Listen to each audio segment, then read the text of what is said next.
Turtles all the way down. I'm Jake, sometimes Jenk. I'm going to talk a little bit about heat.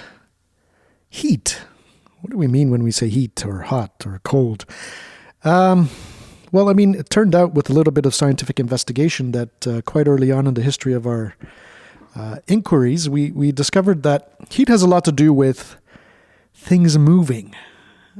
So if you dig down into the core of something at the molecular level or at the atomic level, you notice that what we say is hot is essentially a bunch of smaller pieces moving around in a kinetic frenzy. So there's a lot of activity, there's bouncing around, there's jostling. And what happens when you have that is that if there happen to be other molecules or that are nearby that are not what we would call heat or hot, so they're more stationary, what tends to happen is that the ones that are moving start to agitate the ones that aren't, and this is why you have heat going to where there isn't any. So, kind of these laws of entropy that it tends to move in one direction. Where there isn't heat, where there isn't frantic kinetic energy at that level, it will absorb the motions of the other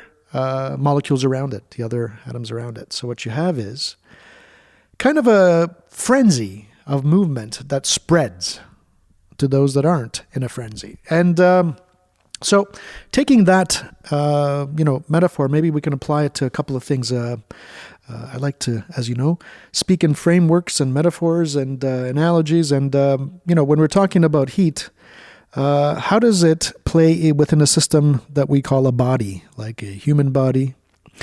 And also, how does it play within a system that we would call, a computing device? Maybe your smartphone, for example.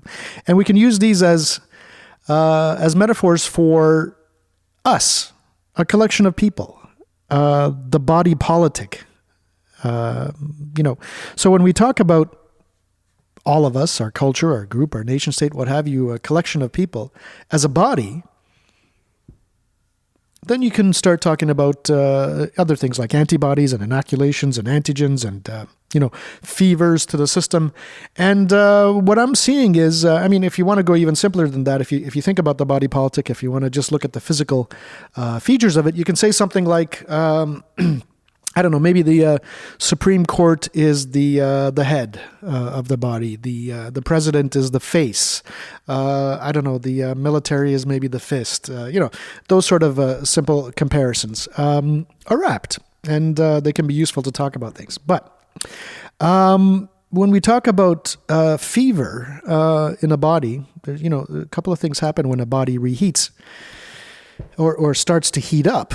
Quite often it's a reaction to something that's gotten into the system. Some, antigen that is in there that's causing some kind of havoc, that is causing the other cells around it to heat up. And sometimes the body has a fever reaction. It actually kind of constricts, tightens up, gets really hot.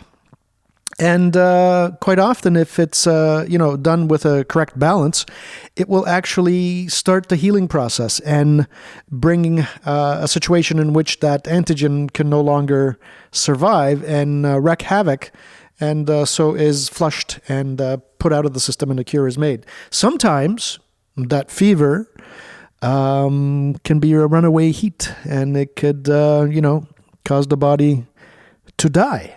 And that's a possibility as well. So, when you're looking at what's going on around us, and if we're talking about, let's say we're talking about America and its and their elections, the Trump movement can be seen in many different ways when you're thinking about the metaphor of the body. His opponents will tell you that it's more akin to something like a virus or a bacteria or a cancer. People talk about it in those terms. And, there might be some validity into, trying to compare those frameworks, those shapes, and to see what similarities there are. And then it could help us to maybe even predict.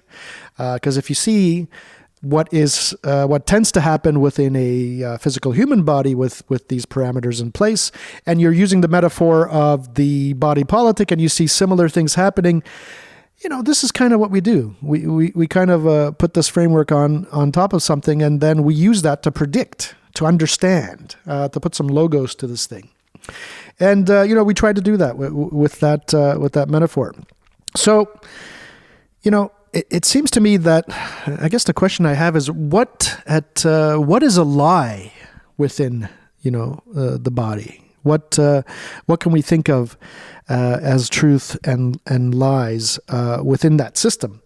Well, I guess if you're getting false signals to the body, if you have, I have some people actually in my family who have kind of a nerve issue which gives them false signals. So, for example, you're getting a nerve, triggering and telling you that your eyes are dry when they're not actually dry, but you keep getting that signal. So there's a false signal, and what does that do? Sometimes these false signals are in there just to start up a process that's going to be healing. Sometimes it's just a malfunction. It's a dysfunction. It's not really doing anything other than it's just not working properly. And, so the question is, we look around us and we think, what metaphor applies here? Is it that the body is going through some kind of an exercise right now? Is it maybe building up some muscle?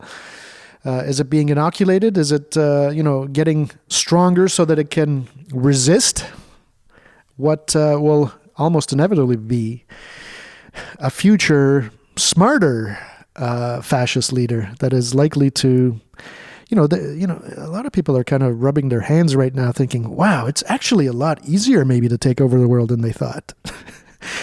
People seem to be pretty much swallowing anything. And I'm a little worried, not so much, but I am worried about what Trump's doing. Clearly not very competent, and I would say quite classically an irrational, as we used to call, crazy person. But I'm probably more worried about, the groundwork that's being laid by someone who comes into power the way that he did. It's, going to, I fear, make it easier for future, even more horrible people. Bigger assholes, if that's possible.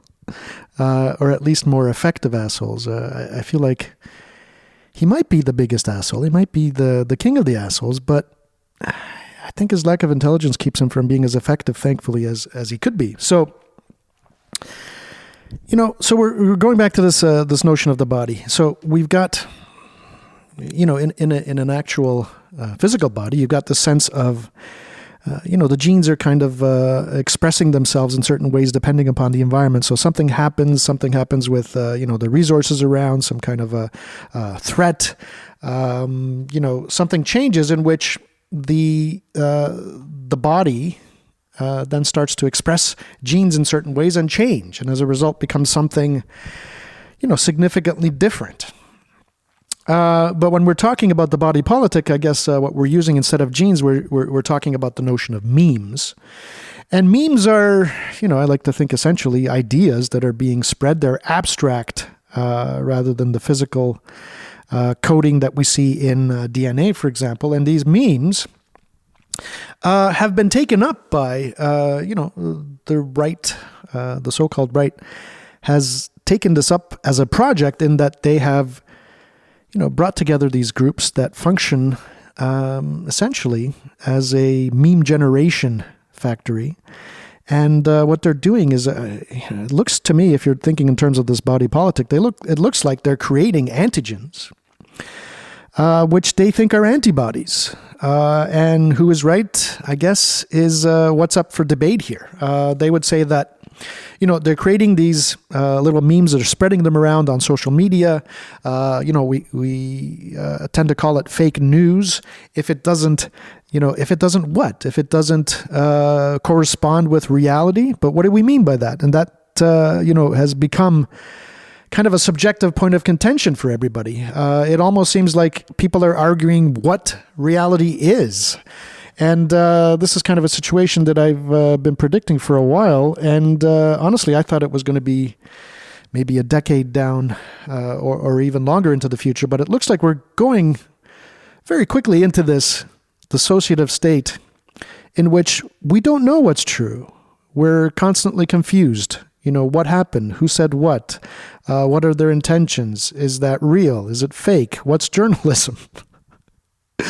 Who's in charge? All of these kind of important questions that we need to have answered more or less in the background, so that we're not constantly on the state of, being on the edge, full of anxiety and fear. These are not being answered. It looks like, these memes are being spread, let's say, by the right.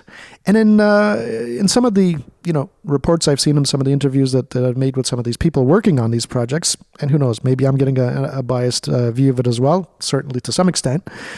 It seems like they have a very conscious effort to create these, memes that could be spread, and they don't seem to be so concerned whether or not it's true. It's more of a pragmatic approach in that if it is true enough, and if it moves people in the direction that I'd like the world to move into, there seems to be some kind of a justification for these people to say that, well, even if they're not in themselves true, we'll spread it.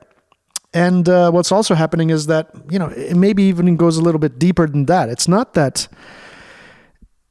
they might not even be sure about its truth. I mean, people are getting to this point where what I'm seeing is kind of the classic nihilistic position that, maybe Nietzsche was talking about 100 years ago, in that, when you realize that all your beliefs and the foundations that you seek in understanding, morals, ethics, metaphysics, epistemology, they all seem to come down to if you're thinking foundationally, you think, okay, in order to explain this, I need to explain this. And then in order to explain that, you need to explain a deeper level. And in order to explain that, you need to explain a deeper level. What you find is, it could be an infinite regress there. And in most cases it is. Or it's not a adequate description to completely justify anything. And when that happens, when a lot of people figure this out, it's dangerous for a culture. And this is something that Nietzsche was anticipating, in that, what do we do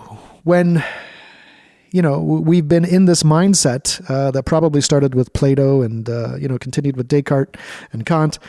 This notion that in order to understand something, that there is a deeper understanding to point to, which takes you, in the case of Plato, to an ideal realm, the realm of ideas that are kind of, models. They're kind of, in some sense, the shape of these ideal entities that we seem to somehow have an experience of without having direct contact with. And this is kind of the mystery of, if everything we're seeing is mediated through our eyes, our ears, our feelings, our memories, our touch, what can we say about that thing that is generating these ideas in us? And it turns out that you can't really say anything objectively about it. You can have some theories about what its, some features about it, what its proclivities are. You can talk about entropy. You can talk about how, the motion of heat tends to flow in certain ways. But we don't have direct access to that. But what that does for a lot of people is that it brings them to this, fearful and dare I say false notion that as a result, everything goes. And everything, I don't think everything goes. And we have essentially the history of humanity is basically working that out. Some people choose to think of that as kind of a Darwinian approach, and they say, well, what's true is going to be what eventually wins. And, maybe there's some shape, thinking about it in terms of those shapes makes some sense to understand it. But I would like to say that that's not a primary and fundamental and the only framework with which to view. So if we're thinking in terms of, let's take the other metaphor of a computing device. So if we're thinking of, I don't know, let's say like the app is kind of like psychology, and the operating system is kind of like your culture or society, and the hardware is the physical substrate that the body has. And you can talk about, you can adjust, and if you're looking at the the health of a physical meat body system, we talk at great length about fever and inflammation. That has a lot to do with what is, what can be considered well, what can be considered sick, and what we can do to heal that body. Same thing applies with computing devices. It's one of the, fundamental enemies of computing devices, the overheating. All kinds of, engineering processes are in place to keep that from happening. The hardware overheats. It affects the operating system, which affects the app, which affects what's running on there. And the other interesting thing is that we can talk about these efficiencies and healing at the level of the app. We can change the bug that's in the app. We can change it within the operating system to change it so that the apps function better. Or we can work on the hardware and innovate there. And we're going to be doing that in many ways to our physical bodies, but we can also do it with infrastructure in our cultures, for example. Philosophy is the thing that actually looks at all of those processes, at all of those levels, at the level of the app, at the level of the OS, at the level of hardware, and asks deep questions about even what it is, how information flows, and the truth values, logic. So philosophy kind of touches on all of those things, but another interesting move that it does, which is kind of like a Zen move that makes it a little bit more interesting than maybe most subjects, is that it's the one that's really also very much focused on itself. It kind of does this weird move where it puts the focus directly onto itself. So you have philosophy asking questions of philosophy, asking questions of what it is. How do we know? How do we know anything? What does it mean to be true and false? And of course, on our everyday, pragmatic levels, these seem like easy questions. But, when you dig deep into it, you find that these are not as simple as we thought. And, we're seeing it completely, we're seeing it play out in the politics. We're at a stage right now where people are disagreeing on the most fundamental things about what's true and what's not, and what happened yesterday with, video evidence or not doesn't seem to be playing into this. It's more about, I don't know what. It's kind of a confusion. It's dissociated. It's a little crazy.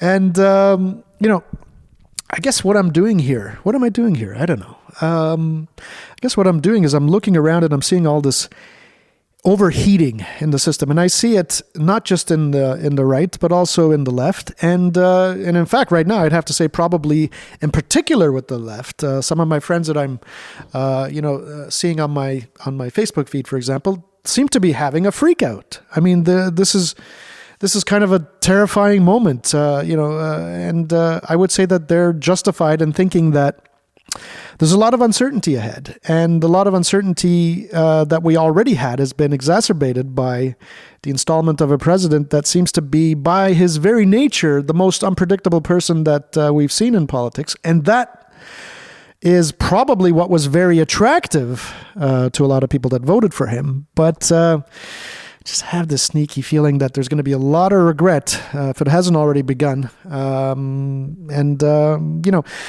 the things I thought during all of this, as the election was going on, I thought, well, it's just a matter of time before people realize, what's really going on. There's a con happening. People are going to see through this person. And I was stunned to find that didn't happen to a large portion of the population, and to people that I continue to come across that seem to be, nice, intelligent people that nonetheless seem to be supporting Trump.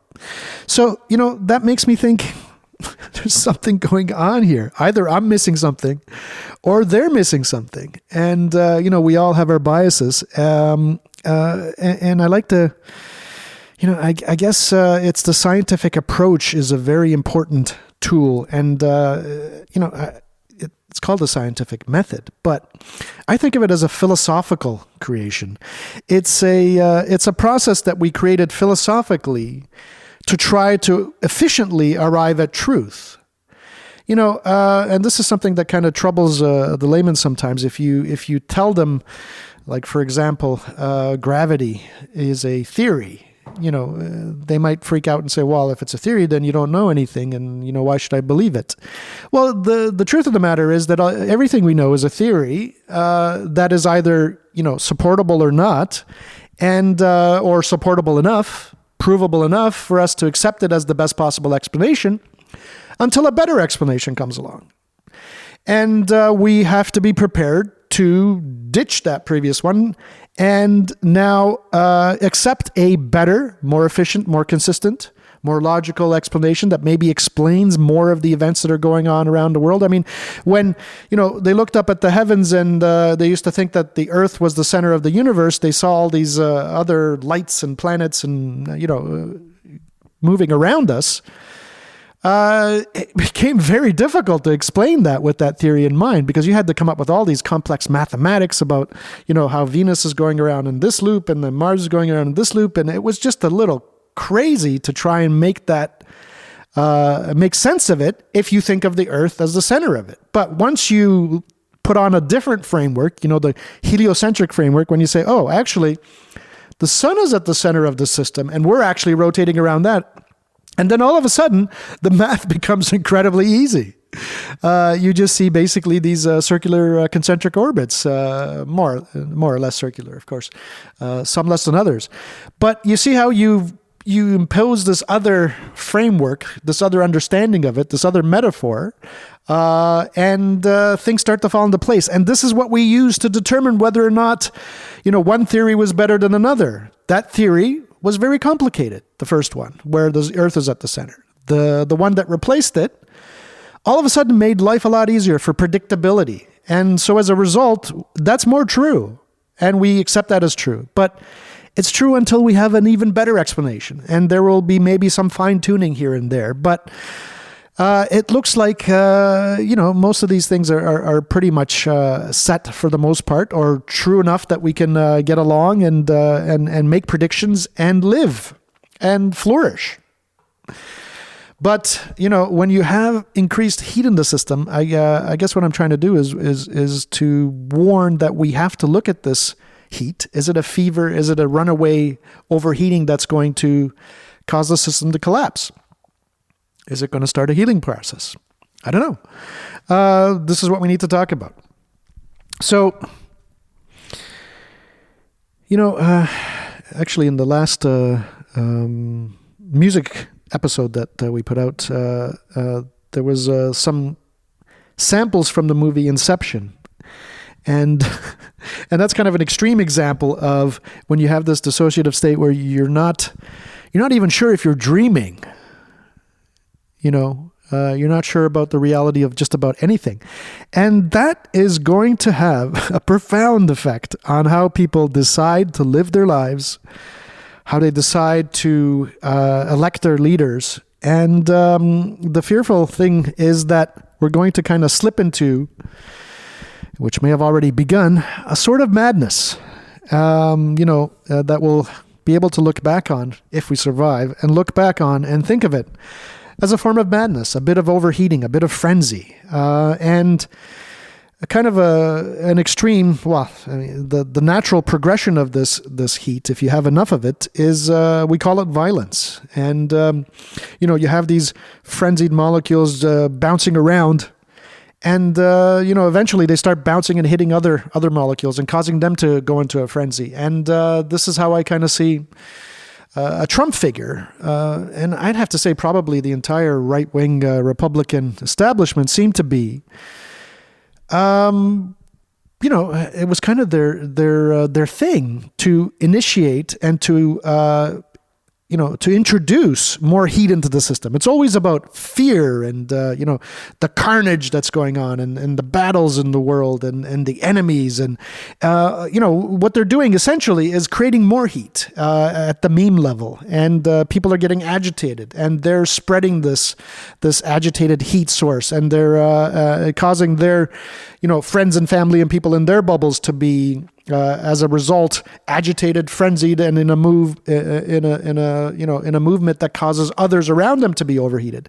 And it's not just the right; it's also the left. I mean, I'm seeing a lot of it, and I've noticed this with my friends, and obviously, I'm susceptible to it as well, is that we tend to spend a lot of time, pointing out what's wrong. And we're kind of like, we're trying to warn the tribe, kind of like meerkats. We see something on the horizon, we kind of jump up and we make these noises, and we just assume that, if we warn everybody around us of this impending shit that's on the horizon there, that people will just do the right thing and adjust accordingly and protect themselves from it. But it's not happening. And the reason it's not happening makes us question, well, am I seeing something incorrectly? Is there not a disaster that's slightly ahead? Am I just completely in a wrong framework? I mean, I have to say that I spend a lot of time questioning that, thinking about it, being skeptical of my own beliefs. And I just wonder if those that are introducing all that heat into the system are doing the same thing. I get the sense that they're not. It's almost like it's an approach to this worrying nihilism when you realize that, foundationally and fundamentally there are no easy ways to justify everything that you're doing. One of the moves is to be, well, let's just be practical. Let's be pragmatic. Let's just talk about, well, which of these memes or ideas are successful, and if they're successful, they work. I mean, there's some validity to that, and but what you have to also keep in mind is that some processes, some actions, some behaviors might, on the short term, seem to be a positive movement. And then you sometimes step back out and compare it to other shapes historically that were happening, and you realize, what seems like, maybe a small blip, an inoculation, a reset, could actually be the cascading start of a, positive feedback loop that's going to take us down somewhere that I think most of us don't want to go. So what am I doing here? I guess I'm trying to keep talking. Maybe reduce the heat a little bit, or move the heat into different directions. Have conversations in certain areas that might open up a different framework, a different way to understand some of the processes that are complicated and around us. We're talking. I'm suggesting more of it.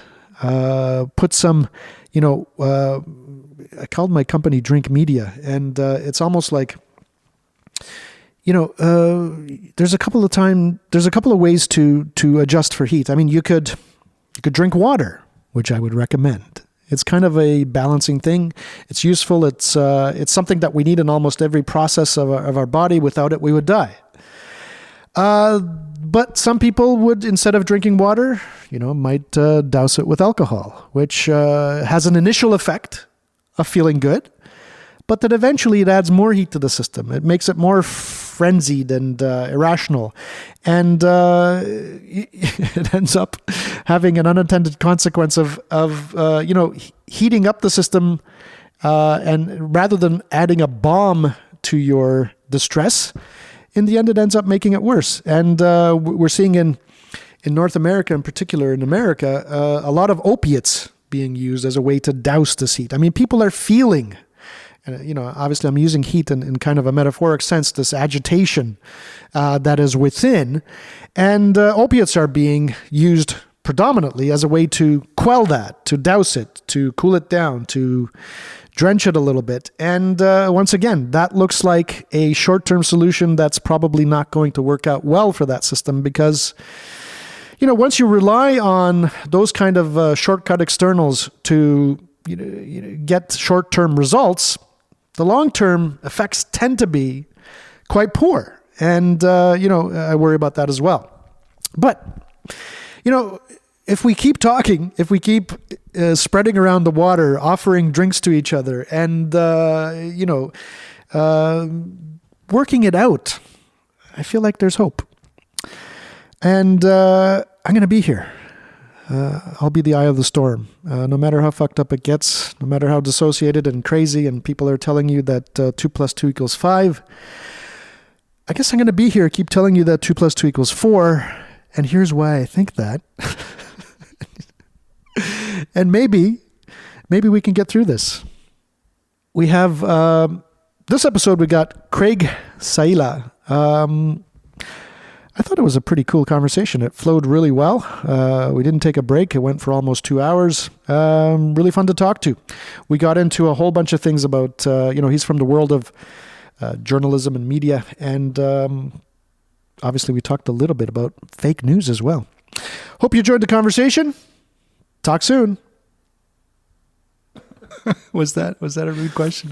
It's always one of those delicate balances in how you approach that thing, right? Right, but I didn't even bring it up. So Yeah. Get some tea going here. It was around that era, I guess. I think it was the early 1700s that the word propaganda was first used. I think it was the Catholic Church. Oh, yeah? Some cyclical something that was written to the effect of propagating the truth to the world, and the word propaganda comes from there. But it's obviously taken on a different kind of a meaning, or maybe it's not so different in a sense that you have a large organization that is, I guess, shaping or building a narrative to give to their followers, to then, consume, and then to apply that to their worldview, and then to live accordingly. So in a way, I guess that's actually a very fitting use even early on. But you've been in the world of journalism. Mm-hmm. You're seeing some things happening there with the concept of propaganda. What are you seeing? Well, you look at even Gutenberg, right? Gutenberg created a press to distribute the Bible, and he made money off of that. It was sort of a profiteering based on distribution of content.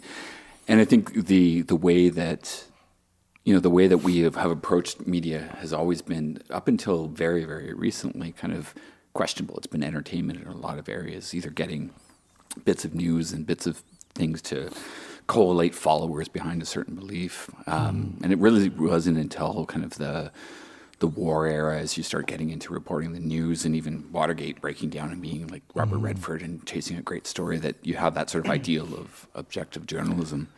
And I think what we're seeing now is very much kind of going back to what it was like in the 110 years ago when you had yellow journalism. So this objective journalism is somewhat fabricated by popular culture. Is that essentially? Because I mean, if people seem journalism to have is propaganda. Yeah, it's propaganda. Totally. Created by journalism to give you the impression that they're objective when they're not. Yep. But that's a perfect meta thing going on there. Yeah, exactly. Yeah. Exactly. Yeah. So when you get into the digital realm, all of these issues that you have with propaganda, with truth, with the distribution of worldviews, it becomes somewhat accelerated, I guess, if nothing else. You have these processes working a lot faster, probably a lot more efficiently. Truth and falsehood travels a lot faster now. So we've got new challenges, don't we? And you were kind of working within the digital realm of these news organizations, I guess. Like when I started out, it was really looking at how to help people better understand the world that they live in, right? If you've got a web page of a story, how can you click a link and find out some of that primary source information? So you as a reader can learn more around that space. But it quickly went into the efficiencies of distribution in terms of being able to distribute news to as many people as possible. So a local publication like the Toronto Star or the Daily Mail could all of a sudden be a national or a global entity. And you see that with the Washington Post right now and the Daily Mail in the UK, where they have these massive, massive global audiences, attracting advertisers and building up that space. And it's a challenge, I think, for the more independent-minded organizations. What does the Globe Mail do? What does the CBC do? What does the Toronto Star do here in Canada? To tell the stories back and reflect back the stories to Canadians. It's a problem that hasn't quite been solved yet. And it's kind of interesting that I find myself often reading stories from The Guardian about Canada. Yeah. And they seem to be doing a pretty good job of reporting on us sometimes. I think, but there's something to that. Like looking back on the recent American election, there's the idea that the news media was caught off guard by the election of Trump, and that there was a whole swath of people who were troubled by what was going on in America under Obama. And I think a lot of that is because as a domestic journalism market, you don't really look at yourself in the same ways. Oftentimes you need someone else to come into that space to say, oh, this is what you're interested in. This is what's different about you. This is what's unique. So the New York Times, I think, did something where they invited a foreign correspondent in to sort of tell the stories of America. So he'd been away studying in Europe for a while, and he came back to sort of say, here's my experience in America. leading up to the American election. And I think we're seeing that here in Canada too, right? Guardian and New York Times coming in and sort of saying, hey, here's Canada. There's an interesting thing going on here. And it allows us as Canadians who are stereotypically a bit insecure about our identity to look back and say, oh, the British like us. We're really cool. Or The Economist. We're on the cover of The Economist. How amazing is that? That's right. You know, it's funny. It's... well, I mean, there's been a lot of talk lately about this this fake news. But of course, that seems to be more than anything else kind of a subjective term that seems to be bandied about depending on what news organization you agree or disagree with. But even coming out, and I mean, I see a lot of articles have been coming out lately about describing how the fake news phenomenon had come out and what it's all about, and giving some really insightful understandings of it. But even reading those, it seems, is kind of like chopping at the knees any kind of confidence that's left within, with the news and media in general. So even talking about it seems to be making it worse. It's calling attention to something that's always been there. I know BuzzFeed just appointed Craig Silverman, who's a Canadian. He's been doing great work looking at fact-checking for a long, long time. But he's now, I think, their fake news editor looking at this problem. And it's almost like announcing that the emperor has no clothes, right? So calling out the fake news situation, because you start having to unravel how the journalism sausage gets made. And you get back into that question of objectivity and subjectivity, and looking at the traditionally objective news organizations and realizing there's subjective choices all the way through, from the editor that's assigned to that story to who that reporter chooses to interview and how that gets placed and played on the front page. There's biases throughout it all. And as human beings, I think it's natural to have biases, to have, I like this piece of art, I don't like that piece of art. That's a safe thing to do. And the challenge that we're facing right now is that we don't know how to, both as readers and consumers and institutions sharing out, how to parse what is bias and not. What's good bias, what's wrong bias, what's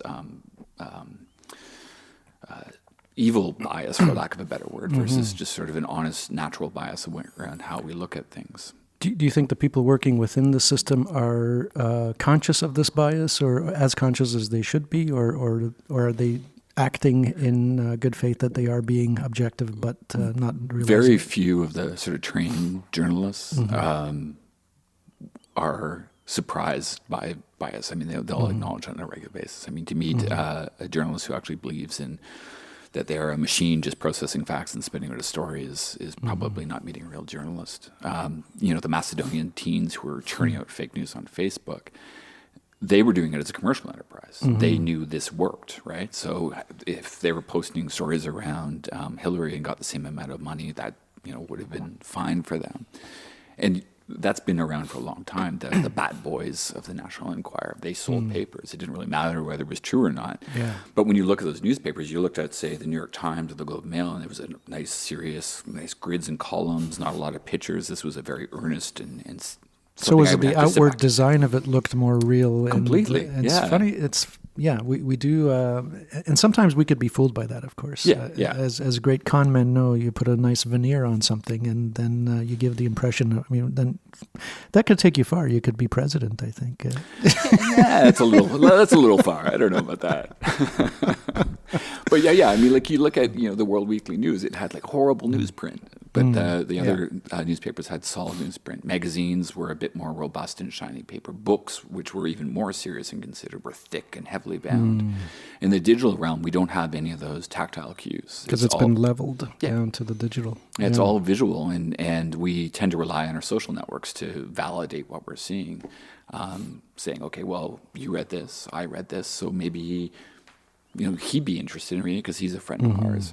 But that then creates sort of those insular communities that ignore what's going on in the different spaces. It's a really big systematic problem that I think we, as a society, haven't yet figured out how to address. No, we haven't, and it seems that I guess there was some hope in algorithms. Customizing, determining, what is likely to be the news feed to be given to me. But of course, we see that just leads to reinforcing worldviews and the bubble effect. And so that's not working for us either. It could. I still think it could. But there's biases built into those algorithms. They're designed to, on Facebook, they're designed to click and keep you engaged on the Facebook news feed, so you like things and you get angry at things and you share things and respond to things, because that will allow advertising to be more forefront. So Facebook's bias of their algorithms is to keep you engaged. Whatever you're going to click on, whatever you're going to respond to or comment on or share with your friends, that's something they want to promote. Thus, fake news. But there's other opportunities, I think, to change that algorithm and tweak it a bit more to expose me to something I wouldn't see. Here's someone who's completely opposite to you, and this is what he's actively sharing in his world, and there's an experience that you could see. It's not perfect at any point. I think one of the challenges that I was kind of reminded of during the Pizzagate scandal, the guy who went down with his probably wasn't an AK-47, but his assault rifle, and went down to the Cosmic Pizza to figure out what was going on there. He had just gotten the internet, I heard, a week or so before. No kidding. As a full-time sort of connection. And he just got kind of obsessed by reading about all these different stories. And again, that could be a fake news story too, but that's what I read. More than likely. Yeah. So do you think, do people pay attention to truth? Do you think people believe that there is a truth and that they're trying to present it? Or is it that there is no truth and I might as well present what benefits me? Like, what's going on? What is the general consensus here? I think it's the facts that people debate over, not the truth. Because my truth, I believe deeply in my truth. Right. My truth is more correct than your truth. And that sort of navigation has become where a lot of the battles are coming at, from New York Times or the Democrat Party saying, for example, that Russia hacked and twisted the election in Trump's favor. That's the truth that they believe. But there's another cohort that believes very deeply that Trump was actually the best president. That's the truth that they believe. And it's how you interpret and validate those facts that becomes really challenging. So all these facts line up, and they could be mixed and matched and made into different menus and ingredients. No, I think I can kind of go along with that when you're talking about the electorate. But when you see the people like the talking heads on CNN that are, the surrogates for various parties, you can clearly see that quite often they're not telling the truth, and they know it in a way that is, so it almost seems like everyone's kind of got into this propaganda game where it's like, even if they're somewhere in the middle, they're not going to present as being in the middle. They're going to be presenting as, hey, I'm on this side of the idea. And just because the other guy's so far on the other side of the idea that you feel in order to give it a counterbalance, you have to be further on the other side. So the middle is lost, even though most people would be more comfortable being there. Yeah. And it becomes uncomfortable to even express middling views because, well, I kind of agree with what you're saying, but I kind of disagree, but that's not going to make interesting, entertaining podcast or TV show. So I'm just going to argue with you from here on out for the rest of everything you say. I'm going to disagree with you. And that becomes sort of an entertainment faction. And I think unravel it a lot. You look at cable news. I mean, it's less about news. It's more about entertainment. Keep the ratings, keep people aware of what's going on. And if that person coming up there and making a loud voice is infuriating me, I'm going to keep on watching him just so I can get more and more angry with that person. Or if she's saying something I completely agree with, I'll cheer her on and say, yeah, she's great.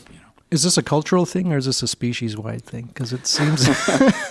I'm hoping it's a short-term cultural thing, but I don't think so. It seems to be pretty consistent around the world, right? Yeah, we see this in almost every media and in every politics. You've got this kind of a combative nature that, I guess we get to the root of the issue of human nature and how you see it. Some people would say that it's combative by nature and that it's, the state of nature is war. That it's nasty, brutish, and short, as maybe someone like Hobbes might say. But then you have others that have this notion that we are generally good at heart, and that it's all the complicating features of the everyday world that lead us down these other paths of what they might call evil. And it's that seems somewhere in the middle. It's, but we can't say that. You have to take one side or the other. It's probably both. Yeah. But that seems like it's a fundamental thing that we can all agree on, and it goes to, I think our nature. We want to be able to identify with people and have that kind of common interest, but then in doing that, in defining who we are, we also have to define who we're not. Right? We're not that tribe. We're not that person. We're not meat eaters. We're vegetarians. Whatever it may be, and that helps build our identity and how we define ourselves. The thing that attracted me in the very early days of the internet was the fact that it could actually address commonalities. That I could be talking to someone in Denmark and realize that, oh yeah, we like the same band, and that moment of connection. From my optimistic view, presented the opportunity to sort of say that there's a whole world of people like me out there that I just need to get to know, and through knowing them, I'll better understand their experience and how their reality is, what their truth is. And their truth won't be my truth at that same time, but I'll have a better understanding of how that looks and feels and sees, and through that have a better appreciation for who we are. That sounds very utopian in a way. It sounds great, and sounds like a great way to use this information superhighway. But you also see that you get a coalescing of a bunch of assholes that are, meeting in some room and talking about some other thing that's going to be quite nefarious. And so, I mean, it opens up obviously all sides of potentialities there. Yeah, it becomes, the cesspools of the very dark channels of Reddit or whatever it may be, where there's Gamergate and all these situations where people just get excited by ripping people to shreds. Do you spend some time in those kind of environments at all? Have you? No, I don't actually. One of the things that I've learned is that I don't really need more sort of negative opinions in my life. So it's been, I try to avoid it where I can, and not out of some sort of naivete. It's just that it doesn't give me any good energy. Like waking up early in the morning, isn't as good for me as staying up late at night. Well, I guess I always kind of go on the assumption that all of those extremely rude and violent commenters, I just go on the assumption that they're 14-year-old boys. I don't know. Maybe, I hope that that's all it is. They're often not. That's a scary thing. That's there was, I've seen some of the people behind the scenes of those aliases that act like sort of frustrated teenage boys, and they can be respectable members of society sometimes. And it's, saw that with the election too, right? Or you see this even, throughout the world. A lot of the people who are most effective at stirring up hate and anger are people who are well-educated, effective communicators. And then they can, tease out those little messages that those people will buy into quite quickly, who don't question the facts and rearrange the facts as often as others. How do you feel about, sometimes I wonder if, especially when it comes to trying to have a discussion or a debate or an argument with someone who disagrees with you on such a fundamental, basic level that argumentation wouldn't even be effective.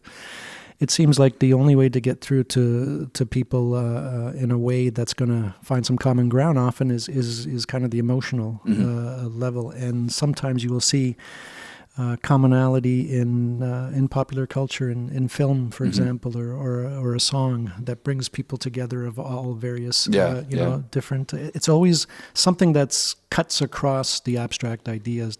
That's something more at core that's going to bring us together. But unfortunately, that thing that usually is fundamental, that core that brings us together, most often than not, is a fear, as opposed to positive, optimistic.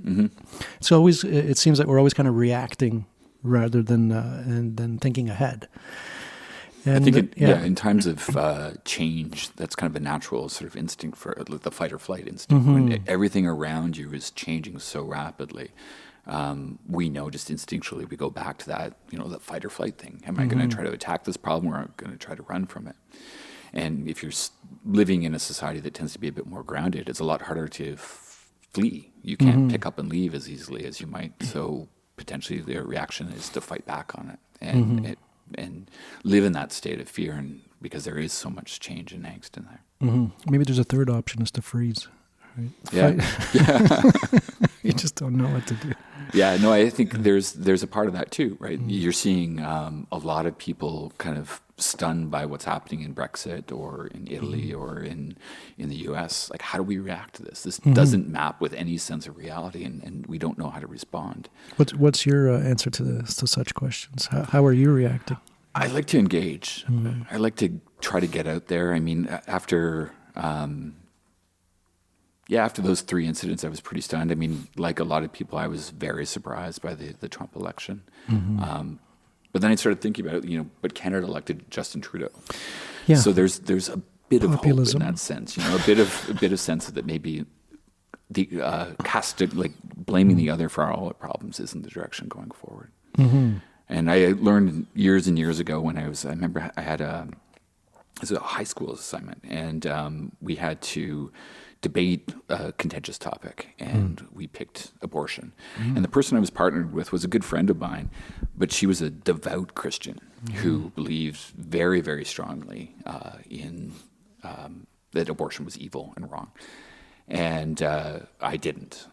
And it was an interesting sort of thing. We tried to sort of present this sort of group presentation where we were aligned on the common topic, but it became very clear that we couldn't, even there was no common ground for us to meet.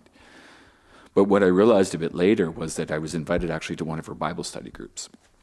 And they had a conversation around abortion. And there was 20 or so people in this group, and I was the only person there that supported abortion rights. And through my conversation, it became there was no way I was going to convince them, no matter how good a debate I was. The arguments about women's health and safety just didn't fly. But what I realized after the fact was just being there and being present and actually standing an alternate view in a polite and engaging way, in a respectful way, and not calling them out for the falsity of their beliefs. Right. Enabled them to have a new conversation, enabled them to have that sort of a new way of approaching that problem that they wouldn't have seen before. And I strongly believe that it's important for us to respect where other people are coming from, but not shrink back from your beliefs. To sort of say, this is what I believe, this is why I believe it, here's some things that I believe, and here's the truth that I understand, and try to share it in a way as a human-to-human communication as opposed to a team versus team situation. And through those little moments of sharing, we maybe move forward a bit more. Yeah, because it seems that, any kind of racism, misogyny, all these kind of backwards, old-styley worldviews seem to be quite easily overcome with exposure to the other. Like in almost every case, it often goes back to the fact that this person hasn't had a lot of exposure to the other, what they consider the other. And once they spend time with them, it ends up being kind of dissolving the barriers between them. So yeah, I'm all for that. But it seems like this algorithmic-based way of having information come to us is kind of working against that in a way, right? Because there's less and less exposure to what you would consider the other or who. Right now, with the algorithms. And we saw similar things with broadcast media, right? The mass sort of TV of the couch potato of the 1970s and 80s, where people just sit and listen to whatever they were told to believe. And in the alternate culture, there was a lot of zines and publications and pirate radio stations pushing disinformation campaigns and all this kind of radical thinking that was not picked up by the mainstream, because the mainstream was all kind of consumed by this common message coming through. And I think what we're seeing right now is, a kind of common message getting pushed through the algorithms of Google and Facebook. And there are fringe elements out there that are trying to question that existing setup, but they're coming at it from a very kind of aggressive and negative perspective. It's a really interesting design problem, I think, from a lot of ways. Like, how do we actually design real and genuine human connection and appreciation without serving our baser instincts? I guess talking is a big part of that. Talking works. Buying people tickets to other countries, maybe. We have like a rotating exchange program, potentially even. Oh yeah. Have you spent much time in other countries? Not as much as I'd like, but yeah. I mean, I've traveled to Europe and Asia and spent a lot of time there. I've got a scattering of friends that have sort of landed in different places throughout the world, and getting the chance to meet with them and sort of see how they live has been a lot of fun. And I think it's good. Like, I was the first time I traveled to Vietnam was in Hanoi, and it was amazing to land in a city that was like a communist country and a communist city. But the thing that struck me is they had no advertising. Yeah. And you wander through the streets, there's no commercial advertising, but the city sort of functioned and did what it was doing. I was also struck by the fact that it was the first time that I couldn't pass as a native. So right. it was very obviously the person who was other. And it was an interesting perspective. Not that I wasn't unaware of the privilege that I have, but when you're in that sort of other position, you have to reflect about how you experience the world, and coming back as you bring those insights back with you. And the more we can sort of experience the other, the better I think we will be.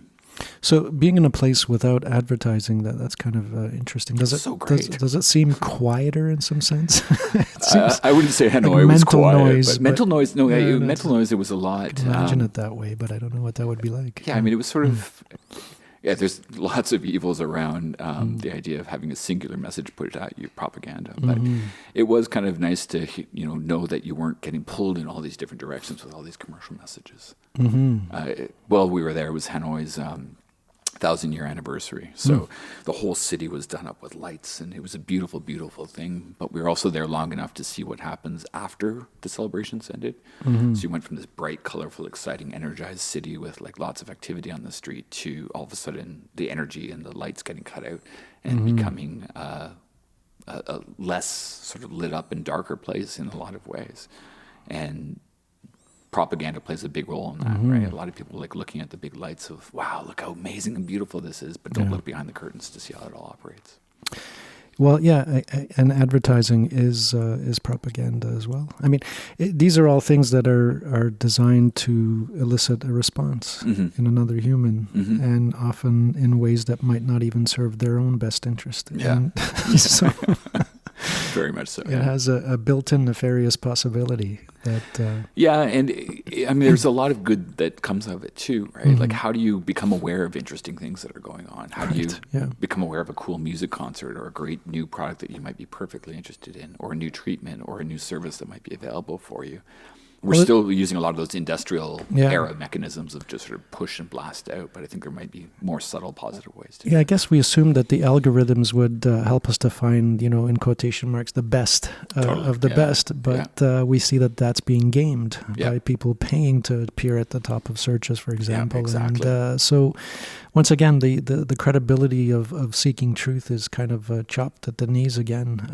It's like everywhere we come across information, we're left thinking about the veracity of it. And it doesn't seem to be getting better. It seems to be getting more confused. And I'm thinking ahead that when you have all this information kind of coming in at you from various frequencies and sources, screens, from your earpiece, from the television you're watching, from the things you're reading on Facebook, and then you combine that with like a virtual reality realm that a lot of people are going to be spending a lot of time in, there's going to be a lot of confusion about what's true, what's not, what's real, what's going on, what's the experience, what is entertainment, what is news. It's already begun. Yeah. But I could just imagine we get fed more into this media system. It's going to be harder and harder to distinguish between what we used to call truth. Well, it's become an arms race in a way, right? We start to understand how to finally, the biases of a TV broadcast. Then we understand the biases of a website. And now all of a sudden social media pops up and, like you said, virtual reality. I could just imagine sort of sitting on a couch, some of these people sitting on a couch and just seeing the truth presented right in front of them. That's, Martians and lizards, people running around all the time. But that's what I'm seeing. It's got to be true, right? That's going to be harder and harder to distinguish, especially if you imagine, and I don't even know what this is going to be like, but it kind of sounds like an Inception type situation where you could have a VR experience that has a VR experience inside it, Like, what's that going to do to the... It's going to fuck you up a little bit. We're going to all end up like the Wally world, just sitting on those sort of lounge things, like drinking Slurpees with like no bone strength at all. Yeah, and not realizing what layer of the turtle we're on. Like, I know. What's the actual truth? Like, is it this the game, or is the game playing the other way? Yeah. Like, it'll be really interesting because I think you spend a lot of time in any deep study of anything. When you go to sleep at night, you sometimes dream that, right? If you're reading a book all the time, those characters might come on life. If you're studying for a math test, you may see the formulas floating in your head as you're dreaming. What's it going to be like when we spend most of our day in virtual reality? I think it's going to feel like an acid trip. Yeah. I think it's going to be more and more like a psychedelic state. And yeah, I wonder about that then. If so, play that out. Like, how many people have had good trips and bad trips, right? Some trips can be enlightening and amazing, and just feel like a better connection with the world. Magic mushrooms curing people of cancer, of their anxiety, of the fear of death. But then on the other hand, you have those like horrible bad trips where people think they can fly and jump off buildings. I've experimented a great deal with this the last few years, and I got to say, even I find that the so-called bad trips sometimes a lot more informative to me. I don't have what I would call bad trips, to be honest, but I could see how some people might interpret them as bad trips, and I find I learn more about myself sometimes in that kind of a situation. Because you're confronting fear or anxiety in a way, but I presume you're doing it in a safer space. Usually in my space right here. Yeah. It's very much been useful to me. But one of the things that it's been useful to me is in that sense of being in a sense of uncertainty, being of the background that I have in my way of thinking and education. I tend to be more often than not, left brain, rational kind of approach to things for most of my life. And to always want to know, hey, what's going on? And in every second I need to know what's going on so I feel comfortable. But when you're in that kind of a psychedelic state, you're almost floating in an area where you don't know who you are sometimes, and it's been kind of a practice for me to be comfortable within that way of being, and that's helped me in my everyday world. Did you have a mediator for the first few times you were getting a bit more involved in this? Was someone guiding you through? No, I kind of did it mostly on my own, and with other friends that were also equally discovering maybe at the same time. It can be a powerful thing, I think. But you need that safe space. And I think that's one of the things that worries me a bit about right now in terms of how we consume media and whatnot, is that there's not that sort of safe space, or people don't remember or know what safe feels like. And it can be just sort of a quiet space or something like that, like we have right now. Yeah. Have you experimented with such things? Is that something that... I haven't for a long while. I enjoy listening to the world buzz the way it buzzes now. And that's where I sort of enjoy it. Like we were mentioning, those different times of day. And for me, late at night is you can hear literally the hum of the city. And having that moment of quietness, shutting off the electronic devices, shutting off the lights, and just being with the city. I guess the cool kids call it mindfulness now, but just hearing that and feeling that buzz is a powerful grounding and reconnection for me. Or going out into the woods, like grabbing a canoe and dropping into the water and just paddling around, like hearing and feeling that sort of the cycles of the light and the trees and the wind and just birds and nothingness is pretty. It's kind of heartening to see that I see people younger than myself really have embraced this outdoorsy approach to things, that it almost seems like it's kind of a reaction to the hyper technology that's going on. It's like the youth are kind of reacting to it and saying, I want to get back to the land. Yeah. It's amazing. Like people even just a few years younger than me, I think gangs of friends will go into the woods together and spend time in the woods as opposed to going to a bar or a concert or whatever. Interesting. Yeah. I mean, here in Toronto, you look at Trinity Bellwoods in the summertime, it's like packed with people, filled in that space. But it's one of the things I noticed traveling too. It's like, you forget about it as a Canadian living in a big city, that we are a country of wilderness. But the first thing that people ask me after when I travel is, oh wow, like it's such a big country. It's so vast. Like it must be beautiful there. What's it like? And I realized their image of what Canada is not Toronto or Montreal or Vancouver. It's the 4 square kilometers that we stay in. Yeah, that's true, isn't it? Yeah, and is that the kind of a response you get as a Canadian? Do you find when you're out in the other parts of the world? Once I realize I'm not American, typically. Or do you speak French? Yeah, that's quite... Which I don't at all, unfortunately. Apparently a lot of people in Toronto do speak French. It's outside of a French-speaking city, it's one of the ones that you're most likely to find a French speaker. Oh, I didn't know that. That's cool. Yeah. I guess so many of us went to school, I guess, taking French. I really wish I listen to my French teachers more. And it's one of the few things that I wish I had done, which is like pick up and really genuinely pick up another language so I could, have communication and chat with other people in other ways.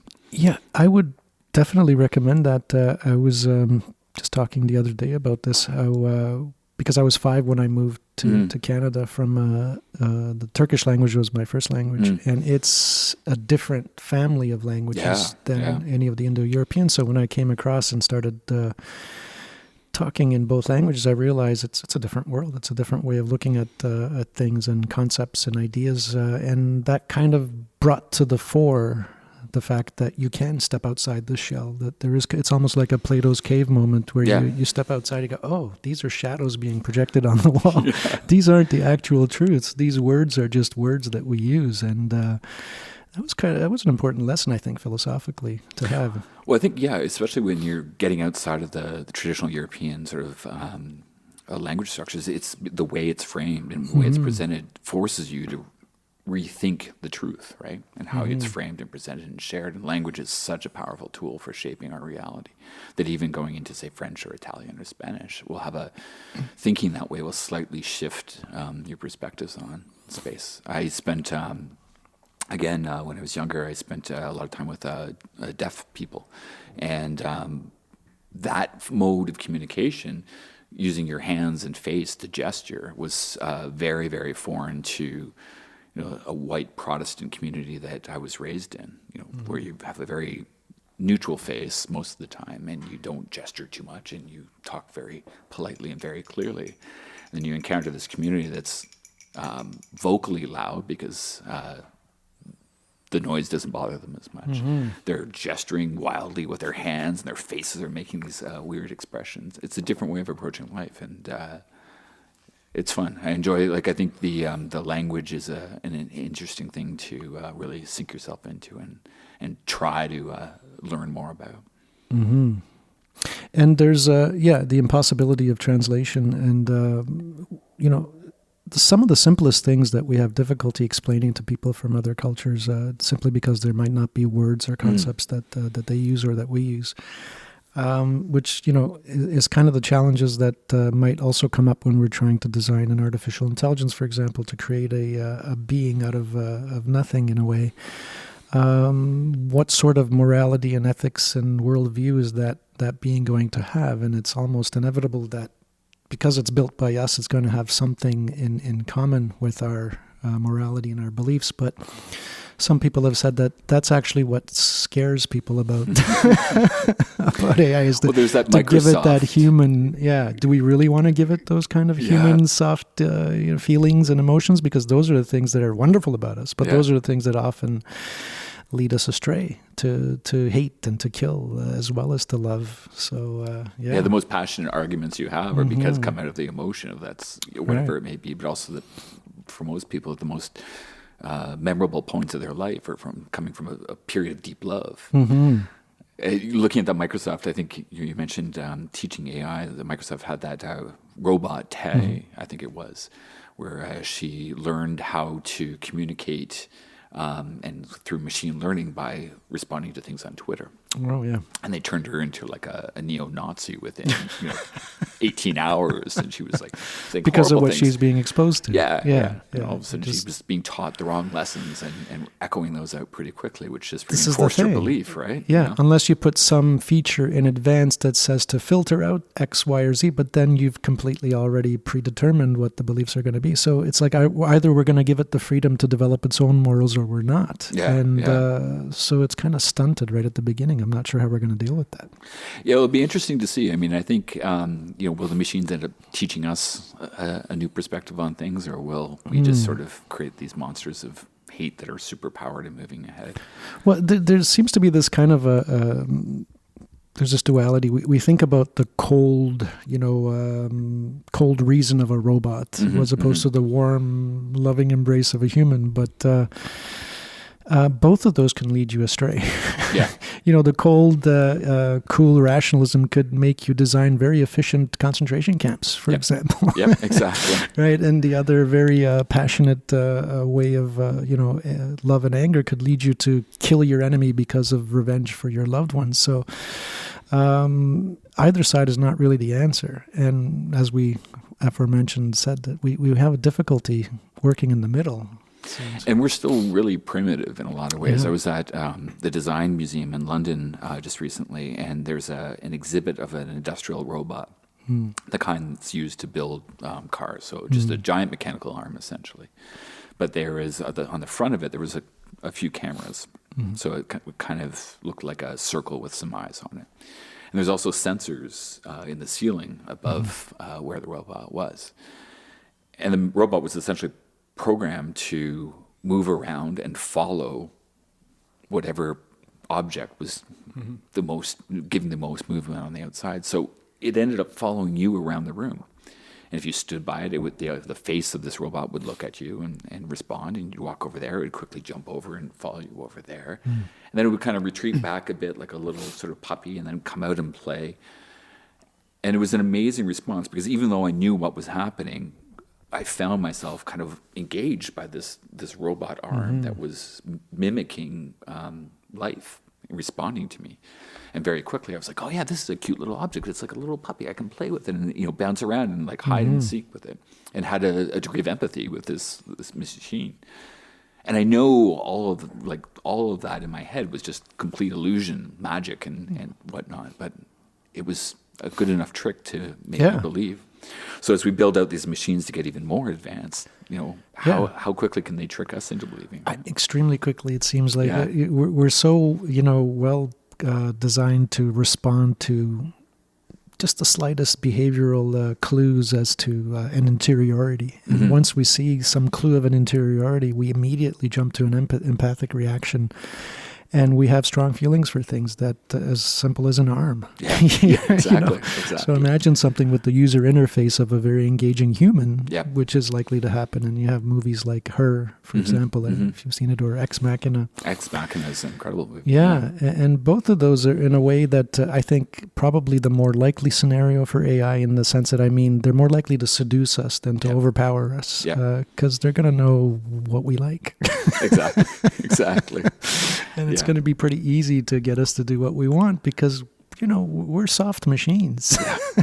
We're gushy and mushy. And and it's going to happen a lot faster than any of us are going to be ready for. Yeah. And we just don't have the tools or even the ethics or moral structure to know how to respond to those kind of things. And it's it'll be a fun time. And I wonder if if a psychopath is going to have an easier time resisting them because they're not going to be falling That's for an some interesting of those. thought.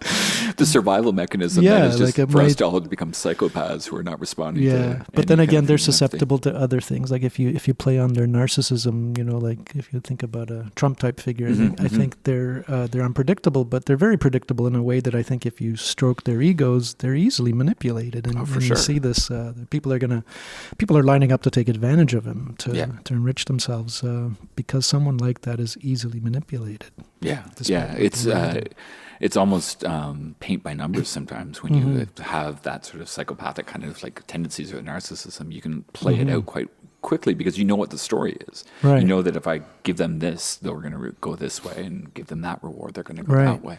But are we any different if you're not? See, this is the thing. If an AI is trying to manipulate us, is it going to have an easier time manipulating a cold reasoning of a psychopath or the emotional responses of a gushy, mushy human? I don't know. The algorithm will probably work to see whichever one will reward them the most effectively, right? It'll customize it. What's success for the robot? Yeah. Which is what we're doing now. Facebook is customizing that robot, that algorithm, whatever it is customizing a response to seduce you. Yeah. And it's getting smarter all the time. It's incredible. And like you even look at Google, right? You're searching through Google and discovering stuff. I'm going to show you what you're interested in. Yeah. It's a kind of a humbling thing in a lot of ways. Where I started 20 years ago or so, I was optimistic, like I was saying earlier, about the opportunities of connection. And now you're just seeing how the game is getting played, and there's getting more and more complex as you go on. So I'm retreating to books, maybe in a cave with printed material and a candle and Well, wait for that's the apocalypse.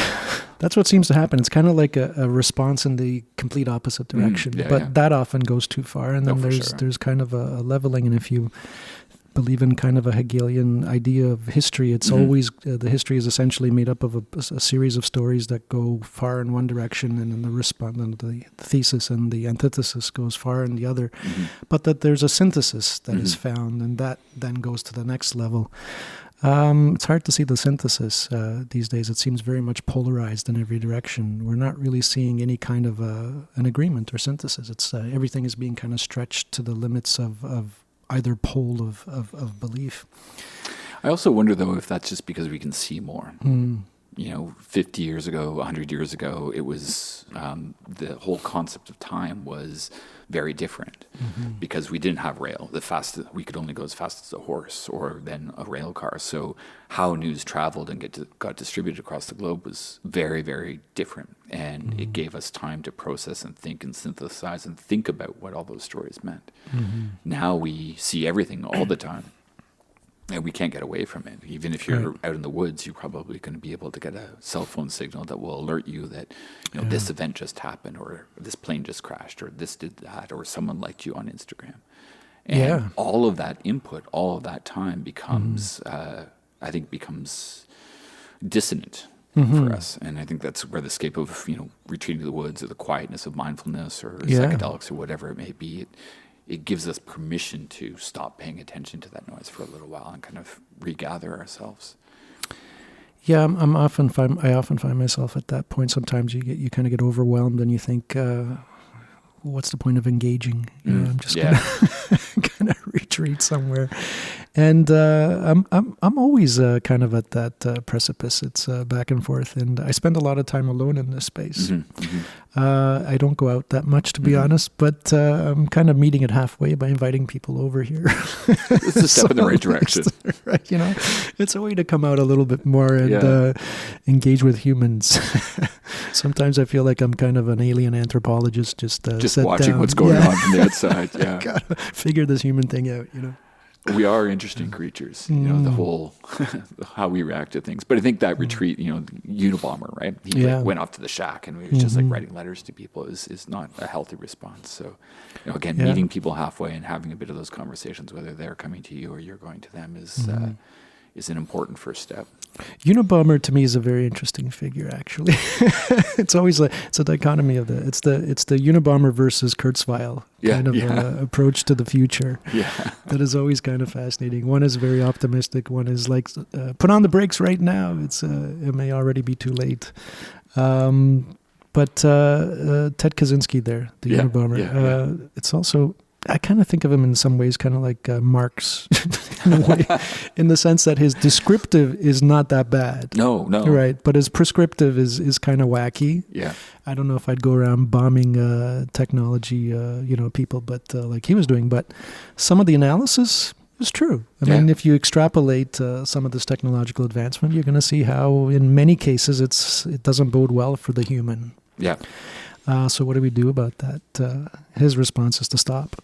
Yeah. Some people like Kurzweil is, just mesh with it, become part of that. And I think that's probably going to be an inevitable thing, but that's not necessarily a good thing for us either. No, I think the whole idea of the singularity and uploading your consciousness to the machine is an interesting thought experiment. But so much of what we consider consciousness is all our senses, right? It's not just sort of the mental neural net that sort of collects our memory, but it's also our perception of balance. And we're even seeing that in virtual reality, that part of the nausea-inducing factor of spending a lot of time in virtual reality is because you're decontextualized. There's not a hand around you or a nose in front of you or feet on the ground that set you in a particular place. And by adding some of those features in, you can get a bit more balance in there. But I think the idea that we can separate who we are from what we are is again an interesting thought experiment, but probably not something real. Yeah, I think I would agree with that. I don't think we're going to be able to remove the body from the experience of being human. It takes 40, 50 years of your body to grow into what you are to be me. It's not. not something that you just are created out of the package, like an iPhone is, and it has its limits. But I have a feeling that we're going to just be presented with these problems, without any kind of forethought. And then you also have this idea of regulatory control, in the sense that a lot of these things could get out of hand. Even stem cell research, CRISPR-9 type thing, where you're modifying the human genetics. But how do you control that? I mean, if you have regulatory regime in place where you're trying to control that, and other nation states don't abide by it, then they're going to go ahead with it. You think of China, for example, that's definitely going to be doing some things, Russia, to get an advantage. That's an arms race that we've already started, and we haven't quite spiked up the ramp, but we're not that far off. We're gonna start to see a huge ramping up of these technologies and life extension, and I feel like no one's really talking about it. Yeah, it's an area that people haven't really connected with yet. I don't think they've realized the power of what gene editing can do, both good and ill. And they haven't really thought about what it means for automation.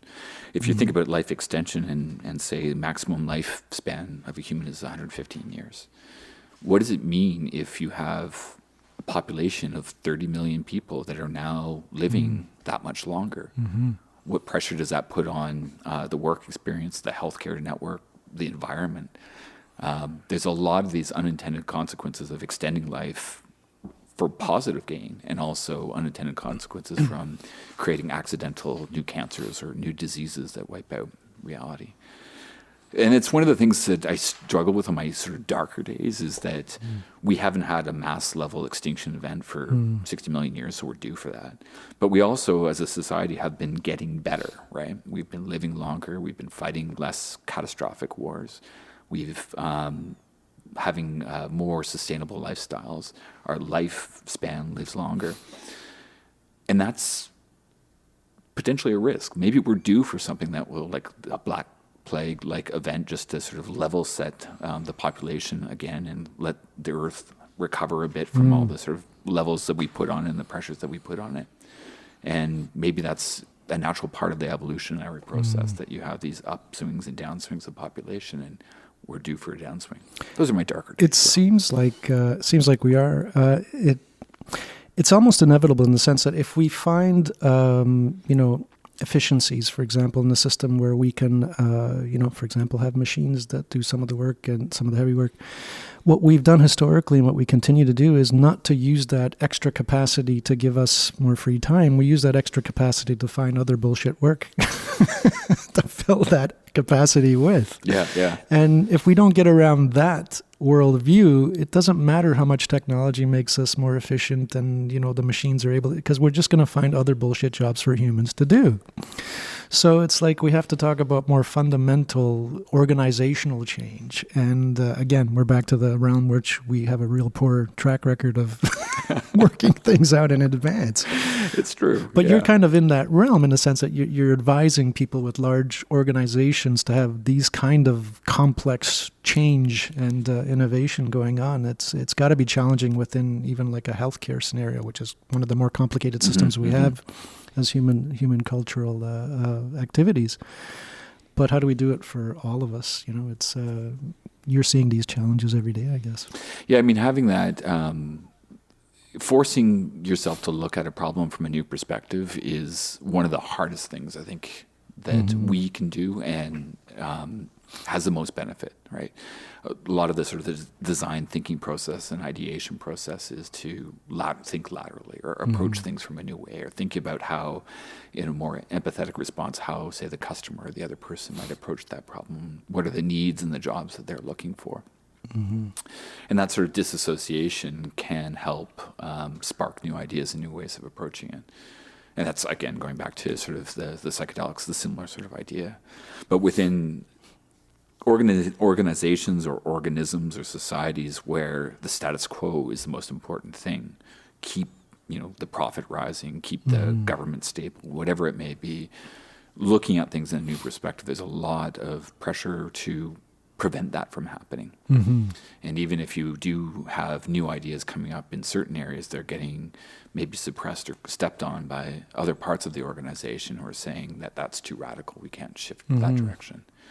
So it's a balance between sort of enabling that risk, but also giving people comfort and confidence in how you can move ahead, slow steps, iterative steps. I mean, it seems like the problems are getting, they're kind of runaway problems in a way. They're getting more complicated and harder to rein back in. It almost seems like the only thing that's going to work at this stage is not so much piecemeal corrections about how these practices are to be improved, but rather more of a holistic meme generation, for example. Like if you think of something very simple, like the old do unto others as you would unto yourself, it's kind of a meme that if you spread that, you hope that it has positive effects on all the other cultural practices, that sort of thing. I like that idea. Yeah, so it's like I often think if I'm going to create a technology that's going to have the most impact with the least cost, I think a meme is probably the like some concept like that, some phrase. Some viral phrase that you can inject in society. If you can inject that almost costs nothing. Yeah, exactly. And it can have such a profound effect, who knows, 1,000 years from now. Like imagine how much that phrase, that comes up in so many different versions in different cultures. So I feel like maybe we should all get together and think of, like a dozen memes like that costs nothing to spread. Have a meme jam and just sit around. Meme jam. Yeah. Should maybe do that. I like that. I like that idea a lot. Because it's cheap technology. It's easy to spread. Well, even though it was Spider-Man, I don't even know if it was Spider-Man who originally coined it, but a great power, great responsibility, right? Right. That sort of sticks there. Man, that meme jam, that's a great idea. Okay, we got to do something like that. We should follow up with Get this some one. post-its We got it and recorded. whiteboards. We can do this. It's kind of like those hackathon type things I guess people are having. Have you been to any of those? Yeah, I mean, one of my first... a lot of the people I met in the early days in the city were through something like that. It was a bar camp event where it's an unconference event where you get a bunch of people together and gather them in a room and put some stickies on the wall and say, let's just talk about stuff. I met a lot of people through that group. I guess this is how we're talking to each other right now. Probably, yeah. We were probably at the same event and we just didn't recognize each other. But I mean, those are great. I mean, those sort of like random get-togethers are fantastic. And I find, though, that's a really great way to get things going on. In my professional life, that's often what I facilitate, just get a group of people together of mixed skills and knowledge and talk about common issues. And I guess all of you own shares in 3M because you're using so many sticky notes. Yeah, I do. It's great. I push it nonstop. Sharpie and 3M. I don't know who owns Sharpie. Probably 3M. Yeah, probably, yeah. They got the market cornered. They do. I mean, the Post-it note is such a fantastic thing because it was an accident that now is like enabled people to think in whole new ways. Well, we used to have these overlap conferences. I don't know if you've ever been to one of them. I've been to a couple, yeah. Oh, yeah. Which ones did you go to? Last couple of years, actually. So I went to... See, I've been away the last few years, Minnesota and one in... Another St. Louis, outside St. Louis. I totally lost track of it all. I went to one. Well, we did one up north of the city here. It was the second one, and then there was one in New York and one in Connecticut. I find a lot of people that I connect with randomly have been to either a bar camp or an overlap, or there's similar interests. And it always amazes me that in a community or a city that is relatively small as Toronto is, like how we haven't encountered each other on a regular basis. Like, oh, Bob and Fred and Jill? Yeah. Wow, that's amazing. Well, we used to have actually what we call the clearing meetings here. Our common friend, Michael Dila. Yes. Yeah. And Jesse Hirsch, and we would have on the 7th day of each month. Right. We had a group of people come in, and we had real no agenda, just talk about basically what we're doing right now. But we'd have a dozen of us doing it. And from that group of people, I'd say probably half of them have been on this podcast already. So what I'm interested though, what sparked that clearing? What sparked the need to gather people together?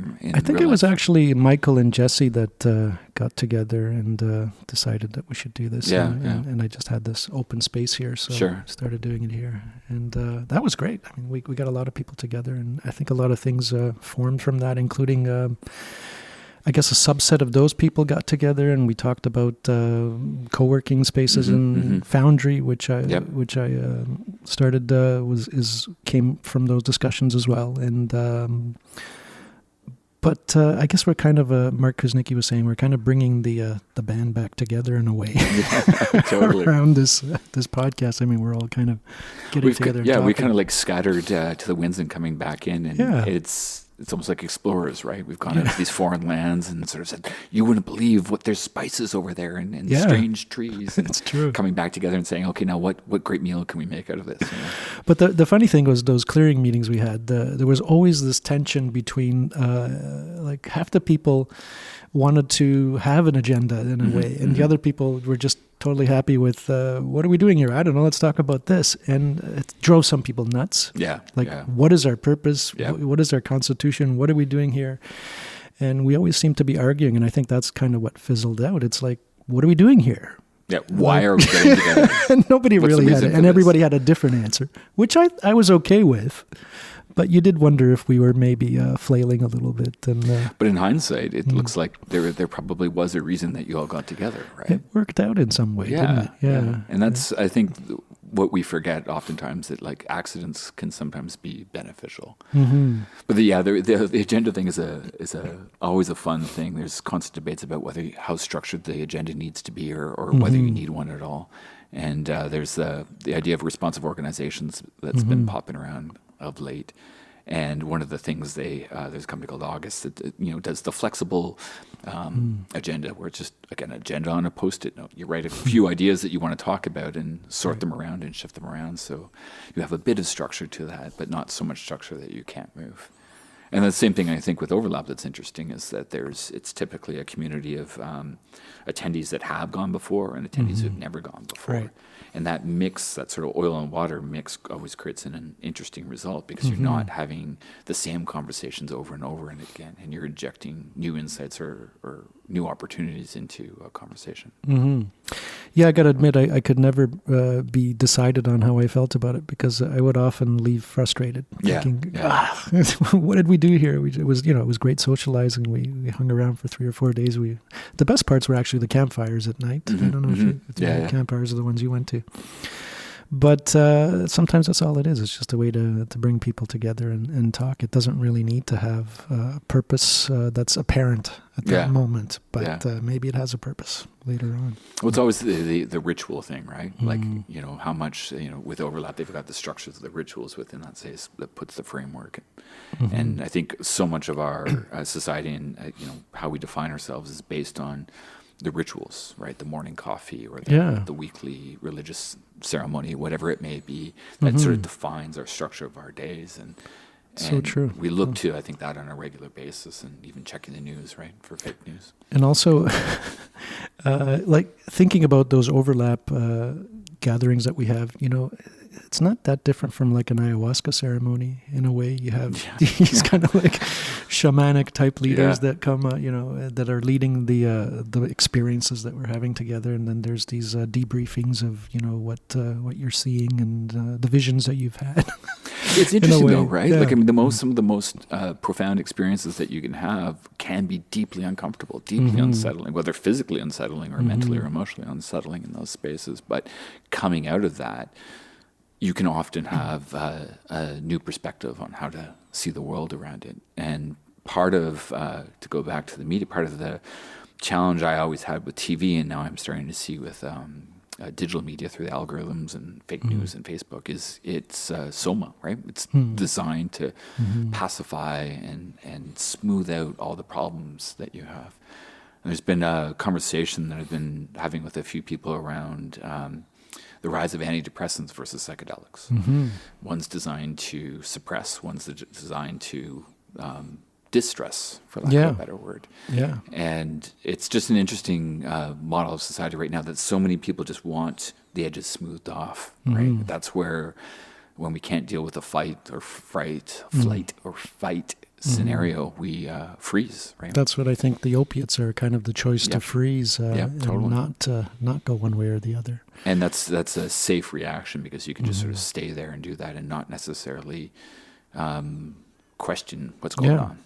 But, it makes me wonder also, because I sometimes see these statistics about what large percentage of the American populace is on opiates, for example, and I can't help but wonder, what does that do to the elections, for example? Like, how does it mediate political views? If you're dulled all around the edges, does that make you more susceptible to easy answers, like a strong man coming in and saying, "Oh, only I can fix it," or not well, voting? That sounds reasonable. If you're on opiates all the time, it's gonna sound like a reasonable thing.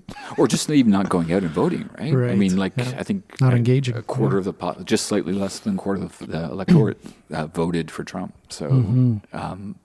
And the same thing happens in Canada as well. Like so much of the population doesn't turn out to a vote, especially on municipal elections. And that, things are good enough now. I don't really care one way or the other, so I'm just going to stay at home. I don't really want to make a hard decision. So it is a depressing state, not only just mentally depressing, but also depressing for progressive society. It's an unintended consequence of peace, in that we kind of mollify ourselves, and it leads to an unintended and unwanted response of just being totally unengaged with everything, because everything's fine. Why do I need to know what's going on? Yeah. It's horrifying when you start looking at Syria and Aleppo, and Aleppo, a city like Toronto, doesn't exist fundamentally anymore, because there wasn't that ability to have that democratic expression in a North American way.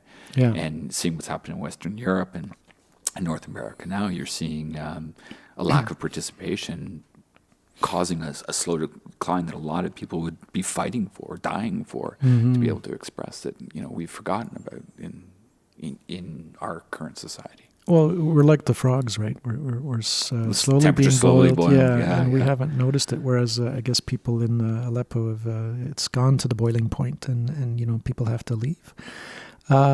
It's like, if you're looking at it on a larger scale, it's like the system is heating up, and it literally is heating up.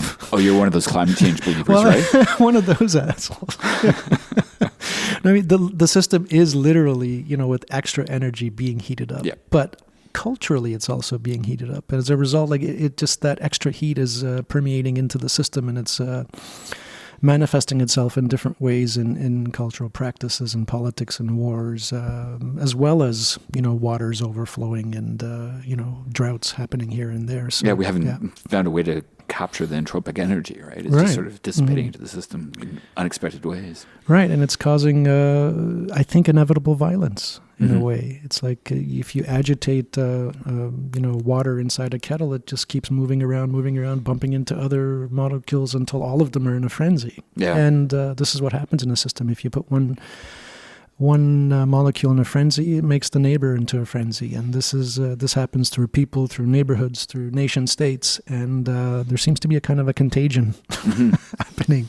Yeah, no, it's true. I was talking to someone at Sheridan College, and they were saying their students, after Trump was elected, not to keep on harping on Trump, but I think we will be for the next few years. It's a major thing, who were literally paralyzed with anxiety after he was elected. They hadn't encountered a world without Obama. Right. And the reality that someone who was so hateful or expressed such hateful views could come to power literally shook them to a core. And that sort of like anger and paralysis is just such is a big problem that we need to solve for somehow, right? And I think coming back to the conversation we've had sort of today so far is, how do you facilitate that? How do you bring people together just to, work out their differences and just ease some of those problems and let them know that, fundamentally things are not bad here, but we need to work to make them better.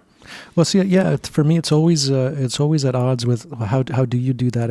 Is it through talk in a sense, like with rational argumentation, or is it through easing someone's pain and saying everything's going to be okay, and like, making people feel more likely to be cooperative rather than combative? Is it these kind of structural platform type issues where let's make people maybe less afraid, so we'll then be able to have better conversations? Is that the approach? I think that would be more likely to work, but probably more difficult to do. Yeah.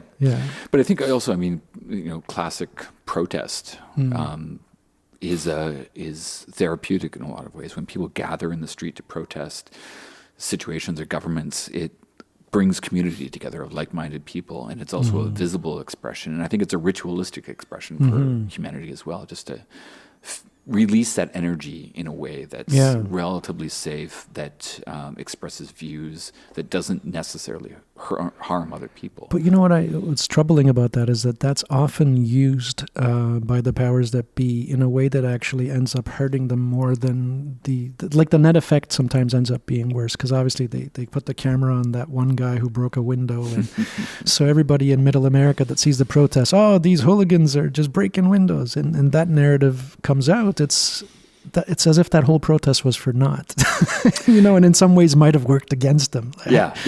No, it's always a massive problem. And there was a theory from Douglas Rushkoff who was talking about how the different protests of the different time are adapted to the media of the time. So, the protests originally were designed for, broadcast in the TV world to show these masses of people raising themselves up against the government to protest the government. Great photographic image, great powerful mass media image. But then the mass media adopted that to figure out how to just focus on that one guy who was kicking the face of a police officer, setting a car on fire, and debase the entire protest. And I think what we're starting to see with some of the things, the responses that are happening right now with online protests, good or ill, is we as a society are trying to figure out how to protest the system, and the system's trying to figure out how to oppress us. And it's always kind of the shape of an arms race. Back and forth, and it's kind of like the anti-doping in the Olympics. It's totally. You create a technology. It seems to be kind of a basic way of being for us. When we have capacity, we fill it up. We don't necessarily use it for our benefit.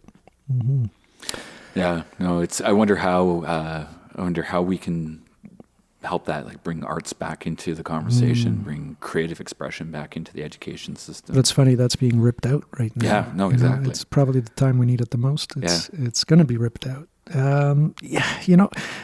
I find myself kind of chuckling and laughing and being kind of a happy-go-lucky guy most of the time, but if you listen to me sometimes how I see the future, it doesn't sound that progressive and wonderful, but I always feel like as long as there's a chance we're going to take the right steps, it's still good. Yeah, no, it's the interesting challenge that sort of keeps pushing me on. It's like, how do you find the positive way through this? How do you actually just make things just that much better? Keep pushing ahead. Meme jam. Okay. Let's wind this down. We didn't take our break. We had a good conversation. Yeah. I want to thank you for coming in. It was an absolute pleasure. It was a terrific great conversation. Come again. High five. Ooh. What? A little harder. There we go. We're just seeing us just smashing our hands. It's great. Wanted to get that smack sound. Thanks, man. All right.